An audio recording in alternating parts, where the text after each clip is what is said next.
চক্র চালে ভৈরবের মস্তক ছিন্ন করলেন পুনরায় ব্রহ্মার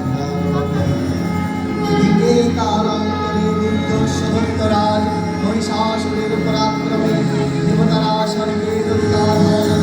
অসুরপতির অত্যাচারে দেবলোক বিষাক্ততায় পরিগ্রহ হয়ে গেল দেবগণ ব্রহ্মার শরণাপন্ন হলেন ব্রহ্মার বলে মহিষাসুর অপরাধে তার দ্বারা দত্তরাজের ভয় সম্ভব করে না জেনে তারই নির্দেশে অমরবৃন্দ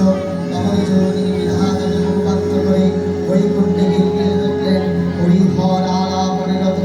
ব্রহ্মার সম্মুখে নিবেদন করলেন মহিষাসুরের দুর্বিশ্ব অত্যাচারের কাহিনী স্বর্গভ্রষ্ট বিধাতাকে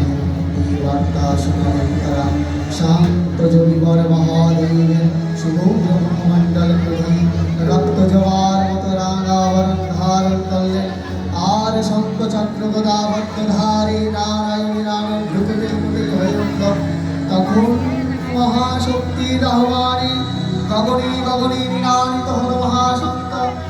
বিশ্বজোড়ী বিষ্ণু রুদ্রের বদন থেকে তেজ রাশি বিচ্ছরিত হল ব্রহ্মা ও দেবগণের আনন্দ থেকে তেজ নির্গত হল এই পর্বত প্রভা জ্যোতিপুঞ্জ প্রজ্বালিত হতাশনের ন্যায় দেদীপ্যমান কিরণ দিকমণ্ডল পূর্ণ করে দিলে ওই তেজ রাশি একত্রিত হয়ে পরমার উপগতি দিব্যশ্রী মূর্তি উৎপন্ন হল তিনি জগৎমাতৃকা মহামায়া এই আদ্যা দেবী ঋতমন্ত্রে ঘোষণা করলেন আত্মপরিচয়